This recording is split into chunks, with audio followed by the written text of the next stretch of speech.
ಬೆಂಗಳೂರು ಗ್ರಾಮಾಂತರದಲ್ಲಿ ಇವತ್ತು DK. Suresh road show ಇತ್ತು.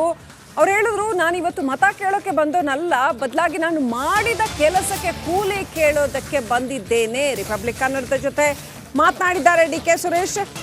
ಕೇಂದ್ರ ಸರ್ಕಾರ ಬೆಂಗಳೂರಿಗೆ ಅನ್ಯಾಯ ಮಾಡ್ತಾ ಇದೆ. ಬಿಜೆಪಿಯ ಆರ್ ಅಶೋಕ್ ಅವರ ಬಗ್ಗೆ ಕೂಡ ಕಿಡಿಕಾರಿದ್ದಾರೆ. ಆರ್ ಅಶೋಕ್ಗೆ ಹೃದಯವೇ ಇಲ್ಲ ಅಂತ ಹೇಳಿದ್ದಾರೆ. ಕನಕಪುರಕ್ಕೆ ಬಂದಾಗಲೇ ಅವರ ಬಳಿ ಹಾರ್ಟ್ ಇರಲಿಲ್ಲ, ಅವರ ಬಳಿ ಹಾರ್ಟ್ ಇಲ್ಲ, ದಮ್ಮು ಸಹ ಇಲ್ಲ ಅಂತ ಅಶೋಕ್ ವಿರುದ್ಧ ಡಿ.ಕೆ. ಸುರೇಶ್ ವಾಗ್ದಾಳಿ ನಡೆಸಿದ್ದಾರೆ.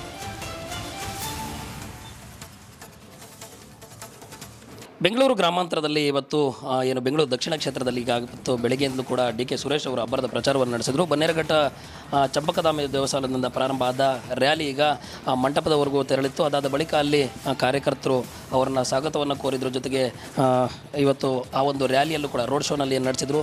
ಆಗ ಕಾರ್ಯಕರ್ತರೆಲ್ಲರೂ ಆಪಲ್ಹಾರವಾಗಿ ಬರಮಾಡಿಕೊಂಡು ಈ ಬಾರಿ ಡಿ.ಕೆ. ಸುರೇಶ್ ಅವ್ರನ್ನ ಒಂದು ಭವ್ಯ ಸ್ವಾಗತ ಕೋರಿದ್ರು. ನಮ್ಮ ಜೊತೆ ಬೆಂಗಳೂರು ಗ್ರಾಮಾಂತರ ಲೋಕಸಭಾ ಸಂಸದರು ಈಗ ಅವರು ಇಲ್ಲಿ ಜಿಗಣಿ ಸಮೀಪ ಈಗ ರ್ಯಾಲಿ ಆಗಮಿಸಿತ್ತು. ನಮ್ಮ ಜೊತೆ ಅವರಿದ್ದಾರೆ, ಅವರು ಮಾತಾಡ್ತೀನಿ. ಸರ್, ಈಗ ಇವತ್ತು ಬೆಳಗ್ಗೆಯಿಂದಲೂ ಕೂಡ ಅಬ್ಬರದ ಪ್ರಚಾರವನ್ನು ನಡೆಸಿದ್ರಿ. ಜೊತೆಗೆ ಗ್ರಾಮಾಂತರ ಕ್ಷೇತ್ರದಲ್ಲಿ ಈ ಬಾರಿ ಯಾವ ರೀತಿಯ ಒಂದು ತಮಗೆ ಎಲ್ಲ ಕಡೆ ಹೋದಾಗ ಬೆಂಬಲ ಸಿಗ್ತಿದೆ ಸರ್? ಕಳೆದ 3 ಚುನಾವಣೆಗಳನ್ನು ನೋಡಿದ್ದೇನೆ, ಗಮನಿಸಿದ್ದೇನೆ. ಆ 3 ಚುನಾವಣೆಗಳಿಗಿಂತ ಹೆಚ್ಚು ಜನ ಬೆಂಬಲ ಈ ಬಾರಿ ನನಗೆ ಕಾಣಿಸ್ತಾ ಇದೆ.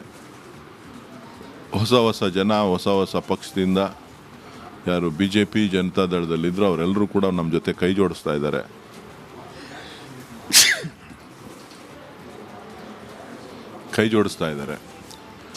ಸೊ ಹಾಗಾಗಿ ಇವತ್ತು ನನ್ನ ವಿಶ್ವಾಸ ಕೂಡ ಹೆಚ್ಚುತ್ತಾ ಇದೆ. ಸರ್, ಈ ಕ್ಷೇತ್ರದಲ್ಲಿ ತಾವು ಎಲ್ಲರ ಜೊತೆ ಅತಿ ಹೆಚ್ಚು ಒಡನಾಟವನ್ನು ಬೆಳೆಸ್ಕೊಂಡಿದ್ದವಂಥವ್ರು. ಅಂದರೆ ಗ್ರಾಮಾಂತರದಲ್ಲಿ ಸಂಸದ ಡಿ.ಕೆ. ಸುರೇಶ್ ಅವರು ಅಂತ ಹೇಳಿದ್ರೆ ಅವರಿಗೆ ಪಂಚಾಯತಿ ಸದಸ್ಯರು ಗೊತ್ತು, ಪಾರ್ಲಿಮೆಂಟ್ವರೆಗೂ ಇರುವಂಥ ದೊಡ್ಡ ನಾಯಕರು ಕೂಡ ಆ ರೀತಿ ಒಂದು ಬಾಂಧವ್ಯನ ಇಟ್ಕೊಂಡಿದ್ರಿ. ಈಗ ಎದುರಾಳಿ ಯಾವ ರೀತಿ ಇದ್ದರೂ ಸಹ ನೀವು ಯಾವ ಒಂದು ಜನರ ಜೊತೆಗೆ ಬರಬೇಕಾದ್ರೂ ಕೂಡ ಸಾಕಷ್ಟು ಜನ ನಿಮ್ಮನ್ನು ಹೆಸರು ಹೇಳಿ ಡಿ.ಕೆ. ಸುರೇಶ್ ಅಣ್ಣ ಅಂತ ಒಂದು ಪ್ರೀತಿಯನ್ನು ಕರೀತಾರೆ. ಆ ಒಂದು ಜನರ ಭಾವನೆಯನ್ನು ನೋಡಿದ್ರೆ ಎಷ್ಟು ಅಂತರದ ಗೆಲ್ಲುವಂತ ಏನಾದರೂ ಸತ್ಯ, ಅಥವಾ ಎದುರಾಳಿಗೆ ಜೊತೆ ನನಗೆ ಫೈಟ್ ಇದೆ ಅನ್ಕೊಂತೀರಿ ಸರ್? ತೀರ್ಮಾನ ಮಾಡಬೇಕಾದವರು ಮತದಾರರು. ನನಗೆ ವಿಶ್ವಾಸ ಇದೆ, ಕಳೆದ 3 ಚುನಾವಣೆಗಳನ್ನ ಅತಿ ಹೆಚ್ಚು ಮತಗಳ ಅಂತರದಿಂದ ಈ ಬಾರಿ ನಾನು ಚುನಾವಣೆಯಲ್ಲಿ ಗೆಲ್ತೇನೆ ಅಂತಕ್ಕಂಥ ವಿಶ್ವಾಸ ನನಗಿದೆ. ಸೊ ನಾನು ಇವತ್ತು ಚುನಾವಣೆಯಲ್ಲಿ ಓಟ್ ಕೊಡಿ ಅಂತ ಕೇಳುವಂಥದ್ದಲ್ಲ. ನನ್ನ ಕೆಲಸ ಕಾರ್ಯಗಳಿಗೆ ಅವರೇ ನನಗೆ ಕೂಲಿಯನ್ನು ಕೊಡಲಿಕ್ಕೆ ಸಿದ್ಧವಾಗಿದ್ದಾರೆ. ಆ ಕೂಲಿ ಕೊಡಿ ಅಂತ ಕೇಳ್ತಾ ಇದ್ದೀನಿ. ಸರ್, ಈಗ ತಾವು ಒಂದು ಹೇಳಿಕೆಯನ್ನು ರಾಜ್ಯದ ಪರವಾಗಿ ದನಿ ಅಂತಿದ್ರೆ ತೆರಿಗೆ ವಿಚಾರದಲ್ಲಿ, ಅದನ್ನು ಕೂಡ ಒಂದಷ್ಟು ಡೈವರ್ಟ್ ಮಾಡುವಂಥ ಕೆಲಸ ಆಯಿತು ಅಂತ ತಾವೆಲ್ಲ ಕಡೆ ಹೋದಾಗಲೂ ಅದನ್ನು ಹೇಳ್ತಾ ಇದ್ರಿ. ನಾನು ತೆರಿಗೆ ವಿಚಾರವಾಗಿ ಯಾರೂ ಮಾತಾಡಿಲ್ಲ, ನಾನು ಒಂಟಿಯಾಗಿದ್ದರೂ ಸಹ ಒಬ್ಬನಾದರೂ ಅದ್ರ ಬಗ್ಗೆ ದನಿ ಎತ್ತಿದ್ದೆ. ಅದನ್ನು ಬೇರೆಯವರು ಬೇರೆ ರೀತಿ ಬಳಸ್ಕೊಂಡ್ರು, ಅದನ್ನು BJP ಅವರು ಪ್ರಚಾರಕ್ಕೆ ಬಳಸ್ಕೊಂಡ್ರು ಮಾತನ್ನು ಹೇಳ್ತಾ ಇದ್ರಿ. ನೋಡಿ, ಕರ್ನಾಟಕದ ಕನ್ನಡಿಗರ ತೆರಿಗೆ ಹಣ ಈ ವಿಚಾರದಲ್ಲಿ ಸಾಕಷ್ಟು ಚರ್ಚೆಗಳು ನಡೀತಾ ಇದೆ. ಅನ್ಯಾಯ ಆಗಿರೋದಂತೂ ಸತ್ಯ, ಅದನ್ನು ಯಾರು ಅಲೆಗಳಕ್ಕೆ ಸಾಧ್ಯ ಇಲ್ಲ. ಇದರಿಂದ ಕರ್ನಾಟಕದ ಭವಿಷ್ಯ ಕತ್ಲಲ್ಲಿದೆ. ಕಳೆದ 10 ವರ್ಷಗಳಿಂದ ನಾವೇನು ಅಭಿವೃದ್ಧಿ ಆಗಬೇಕಾಯಿತು ಆ ಅಭಿವೃದ್ಧಿ ಕುಂಠಿತ ಆಗ್ತಾ ಇದೆ. ಇದು ಸಂಸದ ಡಿ.ಕೆ. ಸುರೇಶ್ ಅವರ ಮಾತು. ಅವರು ರಿಪಬ್ಲಿಕ್ ಕನ್ನಡದ ಜೊತೆ ಇವತ್ತೇನು ತಮ್ಮ ಮನದಾಳದ ಮಾತುಗಳನ್ನು ಸಾಕಷ್ಟು ಸಮಯವನ್ನು ತಮಗೆ ಕೊಟ್ಟು ಆ ಒಂದು ಮಾತನ್ನು ಹೇಳಿದರು. ನನಗೆ ವಿಶ್ವಾಸದಿಂದ ಜನ ಮತ ಕೊಡ್ತಾರೆ, ನಾನು ಈ ಬಾರಿ ಗೆಲ್ತೀನಿ ಅನ್ನೋ ಮಾತನ್ನು ಹೇಳ್ತಾ ಇರೋದು. ಕ್ಯಾಮ್ರಾ ಪರ್ಸನ್ ತಾಜ್ ಜೊತೆ ನಾನು ನವೀನ್ ಚಂದ್ರ ಶೆಟ್ಟಿ, ರಿಪಬ್ಲಿಕ್ ಕನ್ನಡ, ಆನೇಕಲ್. ನಮಸ್ಕಾರ, ಕರ್ನಾಟಕ ಪ್ರೈಮ್ ಟೈಮ್ಗೆ ಸ್ವಾಗತ. ನಾನು ಜಯಪ್ರಕಾಶ್ ಶೆಟ್ಟಿ.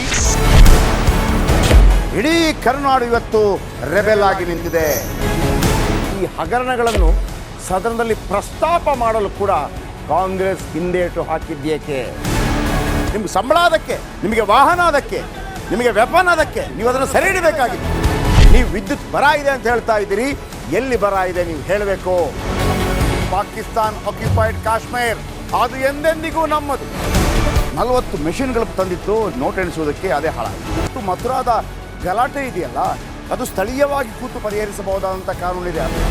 ಗ್ಯಾರಂಟಿ ಯೋಜನೆಯಿಂದ ನಷ್ಟ ಆಗಿದೆ, ಲಾಭ ಆಗಿದೆ, ದಯವಿಟ್ಟು ಹೇಳಿ. Dawood Ibrahim most wanted criminal ಯಾವಾಗಾದ ಅಂದರೆ ಇಲ್ಲಿ ತನಕ ಭಾರತ ದೇಶದಲ್ಲಿ ಓರ್ವ ದಲಿತ ಪ್ರಧಾನಿಯಾದಂಥ ಇತಿಹಾಸವೇ ಇಲ್ಲ. ರಿಪಬ್ಲಿಕ್ ವರ್ಲ್ಡ್ ಆಪ್ ಇದು ಕೇವಲ ಅಪ್ಲಿಕೇಶನ್ ಅಲ್ಲ, ಸಮಗ್ರ ಸುದ್ದಿಗಳ ಸಂಪರ್ಕ ಮಾರ್ಗಕ್ಕೆ ಕ್ರಾಂತಿಕಾರಿ ಬದಲಾವಣೆ. ರಿಪಬ್ಲಿಕ್ ವರ್ಲ್ಡ್ ಆಪ್ ಕೇವಲ ಸುದ್ದಿ ಅಪ್ಲಿಕೇಶನ್ ಅನ್ನ ಪರಿಚಯ ಮಾಡ್ತಾ ಇಲ್ಲ, ಬದಲಾಗಿ ಡಿಜಿಟಲ್ ಸುದ್ದಿ ಬಳಕೆಯ ಹೊಸ ಯುಗಕ್ಕೆ ನಾಂದಿ ಹಾಡ್ತಾ ಇದೆ. ಇದೊಂದು ಬ್ರೇಕಿಂಗ್ ನ್ಯೂಸ್, ಪ್ರಭಾವಶಾಲಿ ಕಾರ್ಯಕ್ರಮಗಳಿಗೆ ಗಟ್ಟಿಯಾದ ವೇದಿಕೆ. ರಿಪಬ್ಲಿಕ್ ವರ್ಲ್ಡ್ ಅಪ್ಲಿಕೇಶನ್ ಈಗ ಲೈವ್ ಆಗಿದೆ. ಗೂಗಲ್ ಪ್ಲೇ ಸ್ಟೋರ್ ಮತ್ತು ಆಪಲ್ ಆಪ್ ಸ್ಟೋರ್ ಎರಡರಲ್ಲೂ ಲಭ್ಯವಿದೆ. ಈಗಲೇ ಡೌನ್ಲೋಡ್ ಮಾಡಿ.